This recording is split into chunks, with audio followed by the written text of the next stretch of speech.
Hello everybody, welcome you all to V Study YouTube channel.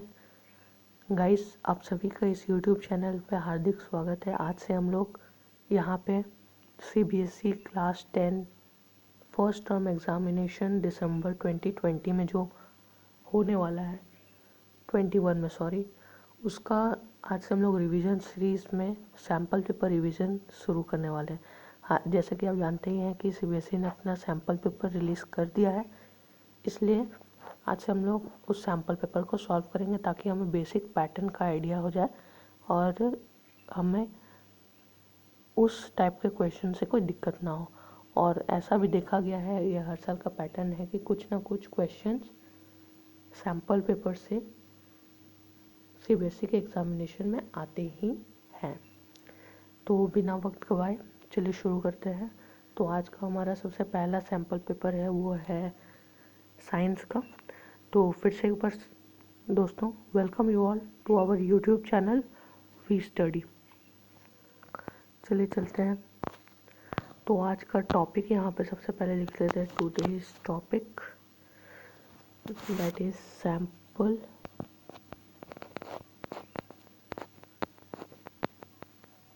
Paper.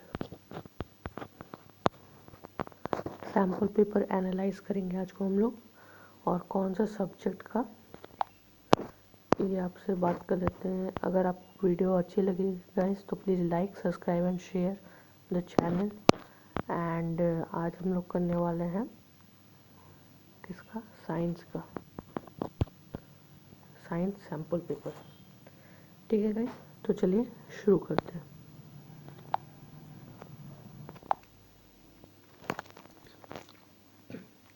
तो guys, हम लोग आ चुके हैं sample papers term 1 21 22 class 10 CBSE के ऑफिशियल सैम्पल पेपर रिलीज पे।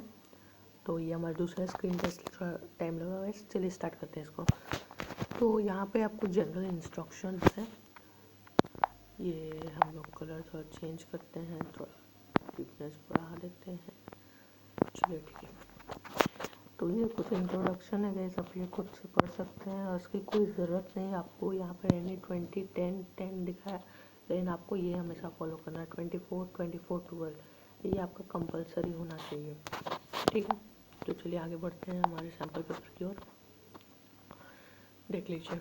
तो पहले जैसा कि हम जानते हैं इस बार एमसीक्यू होने वाला है फर्स्ट टर्म में। तो सबसे पहले स्टार्ट करते हैं। ये देखिए यहाँ पे लेड नाइट्रेट सॉल्यूशन बोला है गाइस, और किस में मिलाया गया है, पोटेशियम आयोडाइड।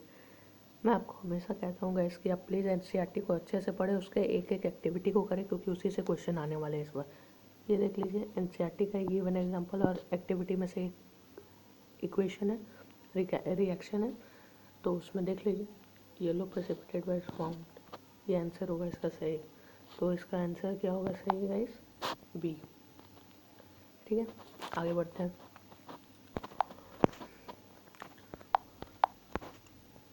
ये देखिए, identify gas A in the following experiment. तो देखिए यहाँ पे क्या बोला है, burning of gas A with pop sound. आराम से आपको पता चला गया। और ये देख लीजिए, ये भी एक एनसीईआरटी का ही एक एक्सपेरिमेंट है, अगर आप ध्यान से देखेंगे तो। पॉप साउंड के साथ कौन बर्न करता है ऑक्सीजन के साथ, ऑब्वियस सा बात है, हाइड्रोजन। सही आंसर हाइड्रोजन है। नेक्स्ट आगे बढ़ते हैं हम लोग, ऐसे बहुत जल्दी जल्दी आज हम लोग कंप्लीट करेंगे। तीसरा नंबर, यहाँ पे देखिए क्या बोला है, metal dilute HCl, metallic salt और गैस। ठीक है, तो इसमें क्वेश्चन क्या पूछा, which of the following combination है करेक्ट। Copper gas board. देखिए कॉपर जल्दी एसिड के साथ रिएक्ट नहीं करता, तो पहला ऑप्शन गलत होगा। आयरन, यस आयरन करता है HCl के साथ। मैग्नीशियम भी करता है, लेकिन यहाँ नो लिखा हुआ है, यानी कि ये भी गलत। यानी कि 1 और सॉरी 2 और 4 सही है। तो 2 और 4, yes option D is right. चलिए आगे बढ़ते हैं। ये देखिए, which of the following correctly represents a balanced chemical equation. तो देखिए इसमें सबसे पहले सबसे आसान तरीका जो आप लोग ज़रूर देखेंगे कि हाइड्रोजन, ऑक्सीजन और फेरस का इक्वल नंबर ऑफ एटम्स। सही बात है, वो देख सकते हैं बिल्कुल। तो चलिए देखते हैं कौन किस में है ज़्यादा। पहला वाला में आप देखिए कि फेरस इस तरफ में 1 है और इस तरफ में 3 है। पहला ऑप्शन गलत हो गया। दूसरा ऑप्शन में देखते हैं 3 फेरस सही है। Oxygen 4 oxygen 4, hydrogen 8 hydrogen 8। चलिए यहीं सभी में ही ऑप्शन सही हो गया हमारा, बहुत बढ़िया। आगे बढ़ते हैं। ये देखिए, in the reaction of iron with copper sulphate, ठीक है।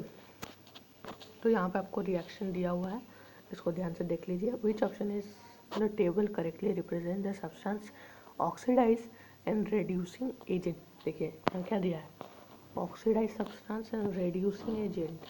बात एक ही बोल रहा है, कौन सा मटेरियल जो है वो ऑक्सीडाइज हुआ है और कौन सा है जो रेड्यूसिंग एजेंट है, ठीक है।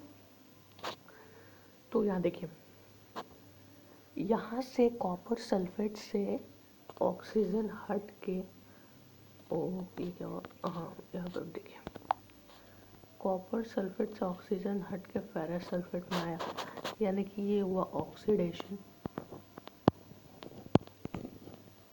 ऑक्सीडेशन हुआ, सॉरी ये हुआ रिडक्शन।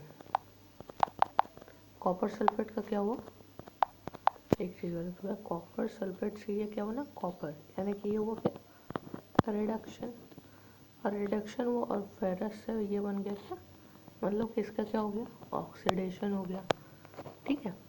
इनका जब ऑक्सीडेशन हो गया तो देखिए, जो ऑक्सीडेशन होता है ना जिसका, वही होता है रिड्यूसिंग एजेंट, और जिसका रिडक्शन होता है ना वो होता है ऑक्सीडाइजिंग एजेंट। ये ट्रिक शायद आपको पता होगी। तो जो जिसका रिडक्शन होता है वो ऑक्सीडाइजिंग एजेंट, जिसका ऑक्सीडेशन होता है वो होता है रिड्यूसिंग एजेंट। तो ऑक्सीडेशन किसका हुआ, फेरस का हुआ। तो ऑक्सीडाइज सब्सटेंस कौन है, फेरस है। रिड्यूसिंग सब्सटेंस कौन है, फेरस है। बिल्कुल सही, पहला वाला ऑप्शन सही है, पहला वाला ऑप्शन सही है। 7वां number, the chemical reaction between copper and oxygen can be categorised as. Copper देखिएगा इस किसी के साथ जल्दी रिएक्ट नहीं करता, और करेगा तो डिस्प्लेस तो बिल्कुल भी नहीं कर सकता। डिकम्पोजिशन कैसे होगा, कॉम्बिनेशन रिएक्शन इसका सही आंसर होगा। आगे बढ़ते हैं।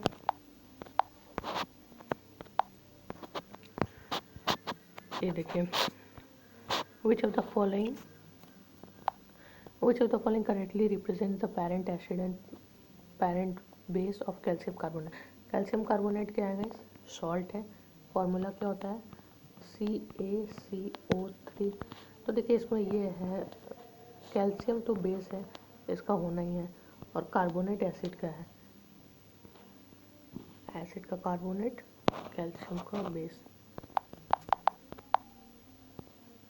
Option B is the right answer. Next, how will you protect yourself from heat generated while diluting a concentrated acid. ये भी एक एनसीईआरटी का ही ये है, एक्टिविटी है, आप ध्यान से देखेंगे तो आपको पता चल जाएगा। तो इसके लिए हम लोग क्या करते हैं कि एसिड नहीं लेते, पहले वाटर लेते हैं और उसमें एसिड एक एक ड्रॉप डालते हैं और एक ये से उसको स्टिर करते रहते हैं। तो अगर ये ऑप्शन है तो वही सही होगा, बाय एडिंग एस, पहला वाला ऑप्शन बिल्कुल सही। चलिए आगे बढ़ते हैं। Why it is important to balance skeletal chemical reaction, ये क्वेश्चन भी होता है। तो ये किस लिए होता है, to verify the conservation of mass. तो गाइस आज के लिए बस हम लोग इतना ही करेंगे, आज समय की थोड़ी पाबंदी है इसलिए। तो आई होप आपको ये वीडियो अच्छी लगी होगी, और इसमें शायद 50 क्वेश्चन है वो हम लोग तुरंत कर देंगे। अगले लेक्चर में हम लोग मैक्सिमम टारगेट अटैम्प्ट करेंगे 20 क्वेश्चन करने का। तो आज के लिए बस इतना ही। अगर कुछ आपको दिक्कत है तो कमेंट सेक्शन में ज़रूर लिखें, कुछ क्वेरीज है तो भी आप लिख सकते हैं, और अच्छी लगी वीडियो तो please like share and subscribe the channel. Thank you guys.